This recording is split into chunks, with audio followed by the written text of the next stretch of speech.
evening, Graham. How are you doing? Yeah, I'm very well, thanks, Jing. Lovely to meet you. And obviously, the last few days has been pretty hectic, but yeah, it's an exciting time. First and foremost, welcome to the club. You are now head coach of Kaya FC Iloilo. How does it feel to be appointed as the head coach of one of the more storied clubs in Philippine football? It's a huge honour.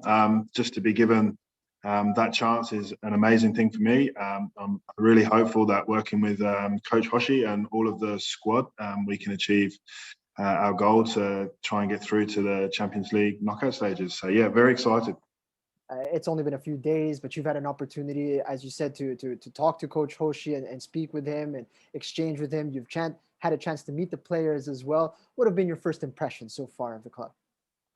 Really professional. The club's certainly trying to do everything they can to give the players the best opportunity to succeed on the field, which is a great thing. Behind the scenes, very well organised. Definitely got a plan in place to obviously with the flexibility around COVID, but definitely got a plan in place again, yeah, to try and make sure the boys are set up to achieve as well as they can. Obviously, for the guys there coming out of lockdown only recently presents a number of challenges, but the way that the club has organised things and just speaking to the boys, the professionalism there displayed, they're certainly giving it their very best. So yeah, amazing opportunity, and one I'm very much looking forward to trying to contribute in any way I can. You're joining us from Australia, specifically Brisbane, but you're not originally from Australia. No, I'm originally from the UK. I'm from a town called Watford, which is just outside of London, northwest London. But yeah, I've been living in Australia on and off now since 2008. So yeah, about 13, 14 years. Oh, that's a long time. So are you a Watford supporter then? I'm a Watford supporter, yeah. So I've had a pretty successful season. Finishing second is successful, but yeah, it's good to be good for the town and good for the region to be back in the Premier League. And yeah, hopefully he can stay there. Now, there's no surprise, of course, being an Englishman, that you are involved in football. It's involved in the culture. It's ingrained in English culture to be a part of it. So did you start playing from basically as a very young kid? Yeah, I did. I started playing probably under fives or under sixes. Actually, just with a couple of friends that lived in the same street as me, and one of them got involved in a local Sunday league side. The rest of us jumped in and went along and played, and yeah, did that for a few years, and then played my schoolboy football at Stevenage, and then went through the scholarship process there and got released. So I wasn't quite good enough to make it, which is probably a story that many people in the UK are familiar with. And then yeah, I went off and played semi-professional football and studied at university. So yeah, would have liked to have made it all the way, but probably not the quickest player you've ever seen. So yeah, that's probably had a few coaches say he was too slow. But that pushed you into the path of coaching. Tell us a little bit about that process. Like, what drove you into making that decision? Yeah, look, I probably like many players. You get to a stage in your career where maybe, just for me, a little bit of love had gone out of playing. Over here in Australia, there was a lot of travelling on a flight every other weekend, so it really sort of tested your love for the game. And then once you get into a stage where maybe family starts to take over a little bit, that did make me question it. But the big thing that made me go into coaching was, as a player, I used to get quite frustrated when coaches would say things like, "Oh, you should do better," or "You should know better." And I think to myself, well, can't you help me with that? And I hear it a lot now, where people judge players and they say, "Oh, he does this," or "He's not very good at this," or "We're going to drop the player for this reason." And I think to myself, you're the coach. Your job is to change behaviour, both positively and negatively. Go and do it. And I guess I just got to the stage where I was like, I'm going to go and do it and try and have an impact on players. And for me as a coach now, nothing gives me greater satisfaction. Obviously, winning trophies is great, but nothing gives me greater satisfaction than watching players go on and achieve their dreams and their aspirations. Probably living it a little bit through them still as a frustrated player, but yeah, watching players achieve, whether they make their first professional debut or score their first goal or play for the national side, anything like that. Just if you've had any small part in that player's journey is amazing. Is that what keeps you in this craft? Because when you look at your resume, you've been involved in coaching in many different levels, in many different places. Is that the main driving force for you to come into work every day?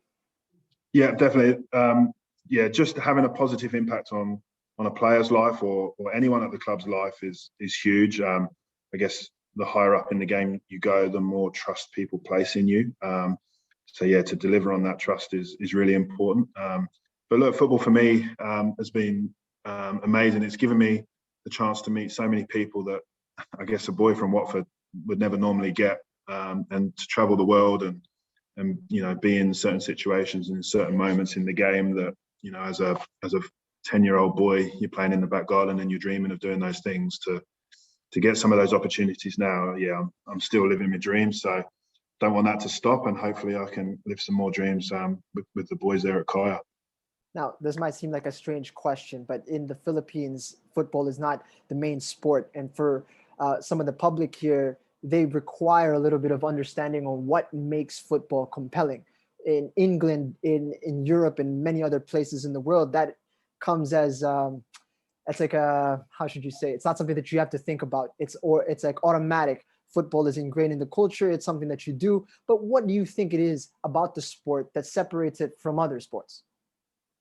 I think once you get on the pitch, you know, anyone can beat anybody, and that sense of whether you're an underdog or even if you're the favourite and there's a potential there that you could lose. So just once that 90 minutes starts, that the chance there that you might beat someone that you shouldn't be beating, like on paper, or you might lose to someone you shouldn't lose to on paper. I think that thrill, that excitement, and then for the players, I guess when you're a player, those moments in the game where maybe you score or you win a trophy, and that bond that you have with your teammates, and even as a coach when you win a trophy, like the friendships and the bonds that you make, they're irreplaceable, and I think that's what drives so many people. You hear all the time about players that when they retire they miss the changing room. I think for me as a coach, it's probably the next best thing to be connected to the change room, and the fun that you can have and the stories that you can share. Like they're only stories that you keep within your group, and then whenever you bump into people through football, you can relive those stories. And I just think you share a special bond. Speaking of connections and bonds, you were brought to our attention through a former Kaya player, Rich Greer, known for his assists and providing connections on the pitch. And now he's provided us with an assist with bringing you into the club. Tell us a little bit about that process of finding your way into Kaya. Rich has told me another assist for him. Yeah, look, I've known Rich now through Australian football probably 6 or 7 years. Obviously, when he came back to Australia from Kaya, playing his football there at Logan, I came across him. And then in my role as a FFA coach educator, or an FA coach educator now, Rich came onto a C license course, and obviously knowing him as a player was one thing, but then watching him operate on the course. Every now and again, when you do the coaching courses, you get one or two candidates that just really stand out.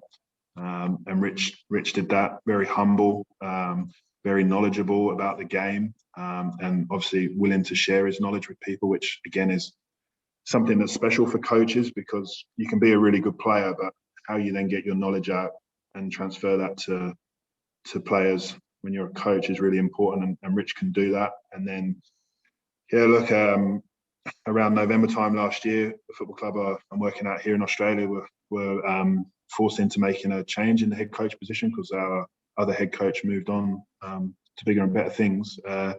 Rich was first name on my list, really. So he's he's doing a really good job here at the club.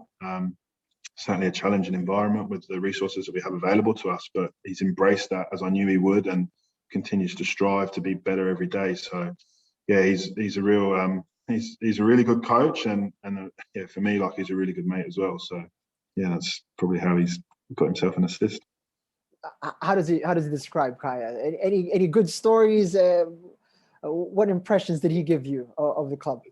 Yeah, look, the main thing that he said to me was the club's run professionally, and the people involved in the club are genuine and honest. And for me as a coach, as you've alluded to, I've been fortunate to travel around the world, and sometimes you don't always land yourself in situations where you meet honest people and genuine people. There's always an ulterior motive. Rich has said to me from day one that the people at Kaya are honest, they're genuine, they're hardworking, they want the club to succeed, they want you to succeed, whether you're a player or a coach.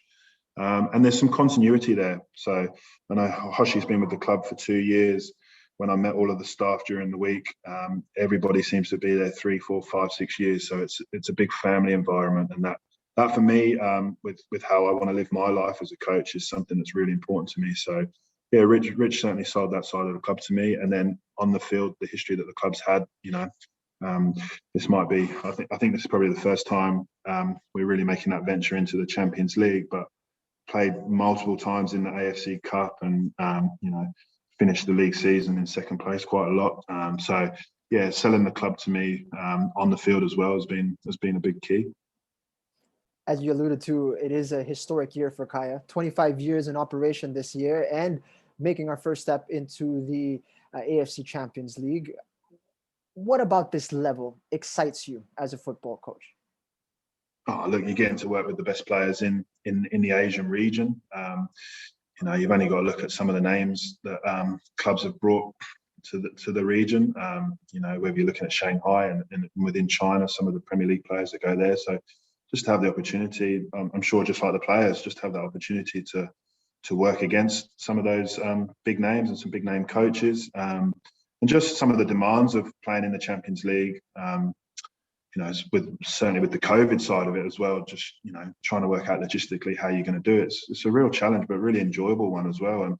And I always say that coaching is structured improvisation. I think no more so than right now, that you've got to have plans, but you've got to be able to change those plans straight away. So yeah, I love that excitement, and being able to test yourself against some of the best players, not just in Asia, but from Europe as well, is really exciting. I'm going to backtrack a little bit. You've have a long list of accomplishments as a coach already. In fact, you're quite busy as a technical director. You're working with the under-16 women's team of China. You've got some involvement with the Guam national team as well. Out of everything that you've experienced as a coach, what would you say is the highlight so far?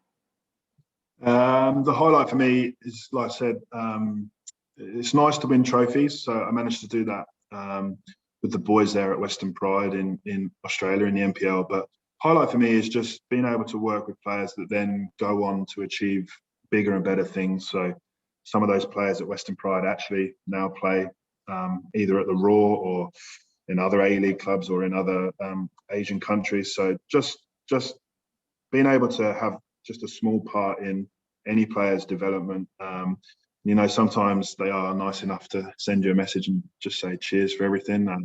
Those moments are key for me. And the bonds that you create, like when you do have a squad where everybody gets on and is very close, like a family, like I'm being told with everybody at Kaya, that's what excites me as a coach.